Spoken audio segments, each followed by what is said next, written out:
नमस्कार। भूमि निवारण के वीडियो में आपका स्वागत है। और आज जो हम चर्चा करने वाले हैं भूमि से संबंधित विभिन्न विवादों के बारे में। तो सबसे पहले हमारा प्रश्न रहेगा कि संयुक्त परिवार अगर किसी का है और उसमें किसी व्यक्ति विशेष के द्वारा संपत्ति खरीदी गई है और उस संपत्ति को लेके अगर आप परिवार में आपसी विवाद होता है तो उसके संबंध में हमारा संविधान और जमीन का जो नियम है वो क्या कहता है उसके संबंध में हम जानकारी लेंगे। तो इसके विषय में जो है कभी भी संयुक्त परिवार में किसी व्यक्ति विशेष के द्वारा अगर जमीन खरीदा गया रहता है तो स्वतः वह जमीन व्यक्ति विशेष का ही होता है। लेकिन कभी-कभी क्या होता है कि बंटवारानामा में अगर वही पर्टिकुलर जमीन जो किसी व्यक्ति विशेष का है और बंटवारानामा आप अगर किए हैं और वो जो है किसी और पट्टीदार के यहाँ चला गया वही जमीन और उस पे उस पट्टीदार का दखल कब्जा है और जिसका जो बंटवारानामा शेड्यूल जो बना है वो भी अगर कोर्ट से पारित है, न्यायालय से पारित है, तो उस स्थिति में वो जमीन जो किसी व्यक्ति विशेष द्वारा खरीदी गई है जिसके दखल कब्जा में रहेगी उसके नाम से होगी।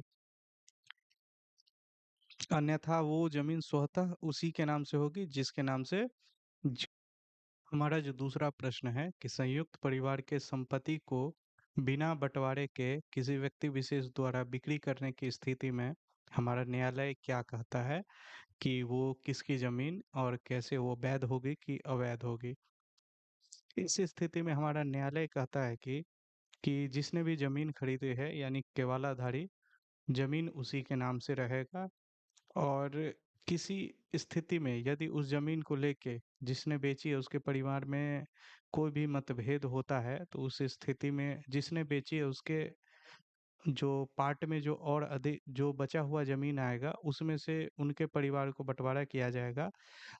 तथा जो भी जमीन केवालाधारी के नाम से रहेगा वो उन्हीं का रहेगा, परंतु उस पे किसी विवाद की स्थिति में उसका निपटारा जिसने उसको बेचा है उसके समक्ष में होगा। तथा बिहार में जो भूमि सर्वेक्षण चल रहा है उस स्थिति में अगर ऐसा केस आता है तो उसमें जो है केवालाधारी के नाम से खाता खुलेगा और एक कॉलम में उन ये मैटर जो है नामित किया जाएगा। उसके बाद अपना जो अगला प्रश्न है, तीसरा प्रश्न वो है कि नाबालिग व्यक्ति द्वारा संपत्ति बेचने की स्थिति में क्या कहती है हमारी न्याय व्यवस्था। तो उसके विषय में जानेंगे कि हम लोग जानते हैं कि नाबालिग व्यक्ति जो भी 18 वर्ष से कम उम्र के रहते हैं उनको बोला जाता है और उस स्थिति में बेची गई संपत्ति जो है अवैध रहती है। और अगर सिविल न्यायालय द्वारा उस दस्तावेज में नाबालिग द्वारा बेचा गया या तथ्य स्थापित होता है तो ये पूर्ण तरीके से अवैध रहेगा। यानी इस विषय में ये है कि नाबालिग व्यक्ति जो भी हैं वो अगर संपत्ति का बेच देते हैं तो जिसने भी खरीदी है जमीन वो वैध नहीं रहेगा। और इसको सत्यापित करने के लिए सिविल न्यायालय के द्वारा ये एक्सेप्ट करना होगा कि वो व्यक्ति जिसने बेची है वो नाबालिग है।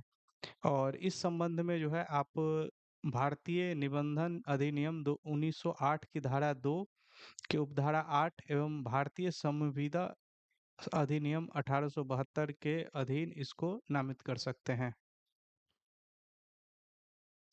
ओके, तो थैंक यू इस वीडियो को देखने के लिए। भूमि निवारण चैनल को सब्सक्राइब करें ताकि भूमि विवाद से संबंधित विभिन्न उपायों को आपको बताया जा सके। Thank you.